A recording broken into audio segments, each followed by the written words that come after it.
नमस्कार, मी अंजली वस्त्रे, काँग्रेस शहराध्यक्ष मोहोळ।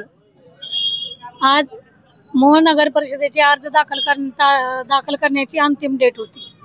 आज अंतिम तारीख असल्यामुळे आदरणीय प्रणितीताई शिंदे यांच्या नेतृत्वाखाली मोहोळ शहरामध्ये अतिशय चांगले उमेदवार देऊन आपली या ठिकाणी काँग्रेस स्वतंत्र लढण्याची जी भूमिका ताईंची होती, ती भूमिका या ठिकाणी मोहोळ शहराच्या शाहीन शेख यांनी ती हाणून पाडली आहे।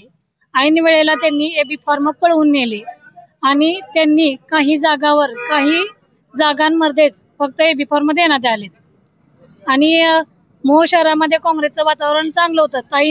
ताईंना मोहोळ शहराने खासदारकीला चांगल्या लीडनं निवडून दिलेलं होतं। त्यामुळे मोहोळ शहरामध्ये काँग्रेसच्या बाबतीत पूर्ण जनता पॉझिटिव्ह होती आणि ह्या जनतेचा पॉझिटिव्ह कल बघून आम्ही यावेळेस काँग्रेस स्वतंत्र लढवायची ठरवली होती आणि त्या अनुषंगाने आम्ही सगळेजण प्रयत्नही करत होतो। परंतु काही जागांवरती ऐनवेळी शाहीन शेख आणि मोहन जोशी यांच्या कुरघोड्यांमुळे आम्हाला काही जागांवरती चांगले जे प्रॉपर काँग्रेसमध्ये काम करत होते, ग्राउंड लेवलला काम करत होते, त्या उमेदवारांना आम्हाला न्याय देता आला नाही या ठिकाणी। आणि ऐन वेळेला ज्यांचा पक्षाशी काडीचाही संबंध नाही, ते कधीही पक्षामध्ये आलेले नव्हते, ज्यांना पक्षाने कधीही बघितलेलं नव्हतं, अशा लोकांना ऐन वेळी एबी फॉर्म देऊन त्यांची उमेदवारी शाहीन मॅडमनी दाखल केलेली आहे। मी आज पक्षाला विनंती करते, या त्यांच्या असल्या धोरणामुळे मोहोळ शहरातली काँग्रेस पूर्ण संपली जाईल। त्यामुळे त्वरित शाहीन मॅडम यांच्यावरती ऍक्शन करण्यात यावी, अन्यथा मोहोळ शहरातली काँग्रेस गप्प बसणार नाही।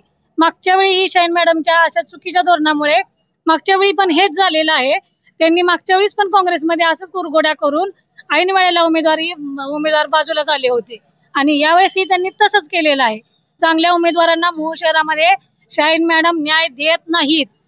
दुसऱ्याच कुठल्या तरी दुसऱ्याच ह्याच्यातल्या लेडीज आणायच्या, त्या एबी फॉर्म भरूनही करायच्या। मग शाहीन मॅडमने नेमकी सुपारी घेतली आहे कुणाची? शहराचे पदाधिकारी यांचा हस्तक्षेपाशिवाय शाहीन मॅडम हे जिल्ह्याच्या पदाधिकारी असताना तुमच्या शहरामध्ये हस्तक्षेप करतायत असं म्हणायचं आहे का? हो, शाहीन मॅडम ऍक्च्युली मला म्हणायचं की त्या जिल्ह्यावर पण नाहीयेत, त्यांना आता पक्षाने प्रदेशवरती पाठवलेलं आहे। या शहराच्या निवडणुकीमध्ये त्यांनी हस्तक्षेप करण्याची गरज नव्हती। ज्या दिवशी काँग्रेसच्या मुलाखती झाल्या सोलापूरमध्ये, त्यावेळेस आम्ही तिथं त्यावेळेस दिवशीपासून रोज आम्ही शाहीन मॅडमला फोन लावतोय, मॅडम आमच्याकडे एवढे उमेदवार तयार आहेत, तुमच्याकडे आम्ही कधी येऊ बसायला, कधी आपण याद्या तयार करायच्या, कधी उमेदवारांचे फॉर्म भरून घ्यायचे, कधी आपण सबमिट करायचे। माझा नगराध्यक्षाचा फॉर्म भरण्यासाठी आदरणीय प्रणितीताई शिंदे यांनी 100 माणसात सांगितलं होतं की वस्त्रे मॅडमचा नगराध्यक्षाचा फॉर्म भरून घ्या। तरीही ऐन वेळेला ज्या पक्षात कुणी बघितलं पण नव्हतं, अशा लेडीजला त्यांनी नगराध्यक्ष पदासाठी एबी फॉर्म दिला। एबी फॉर्म मध्ये पूरक म्हणून तिथं एक आपण दुसरं नाव देऊ शकत असतो, पूरक नाव ठेवायला सुद्धा त्यांनी एबी फॉर्म मध्ये जागा ठेवली नव्हती। त्या एबी फॉर्मच्या खाली त्यांनी निरंक म्हणून लिहिलं होतं। का पूरक फॉर्म सुद्धा लिहायला काय तिथं त्यांना पूरक व्यक्ती सुद्धा देऊ वाटलं नाही का? कशामुळे देऊ वाटलं नाही शाहीन मॅडमला आणि कशामुळे शाहीन शेख यांनी असं केलंय? आज पक्षाची पूर्ण मोहोळ शहरामध्ये पक्षाची पूर्ण आबरू शाहीन मॅडम यांनी खाल्ली आहे।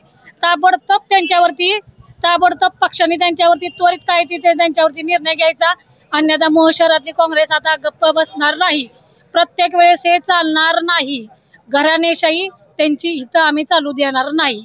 आम्ही काँग्रेसमध्ये आज 5-6 वर्ष झालं, ह्या सगळ्या लेडीज आहेत, ह्या लेडीजचं मी 5 दिवस म्हणत होती की अर्ज भरा। दुसरी लेडीज आहे मोहिते मॅडम म्हणून, त्यांच्या उमेदवारी जाहीर करायसाठी मी त्यांच्या घरी 4 वेळा गेले होते। नाही, नुसतं भरा। मी माझ्या स्वतःच्या एबी फॉर्मची सुद्धा शाहीन शेख यांनी मला गॅरंटी दिली नाही, तुला सुद्धा एबी फॉर्म द्यायचा नाही, ज्यावेळेस प्रणितीताईंचा आदेश येईल त्यावेळेस मी एबी फॉर्म देणार म्हणल्या। परंतु एबी फॉर्म सुद्धा त्यांनी उमेदवारापर्यंत पोहोचू दिलेले नाहीयेत। प्रणितीताईंचा पण आदेश त्यांनी या ठिकाणी पाळलेला नाही। त्यामुळं त्वरित त्यांच्यावरती कारवाई करावी ही मी वारंवार पक्षाकडे मागणी करते आहे, अन्यथा काँग्रेसमधल्या सच्च्या कार्यकर्त्याला, सच्च्या पदाधिकाऱ्याला या ठिकाणी न्याय मिळणार नाही।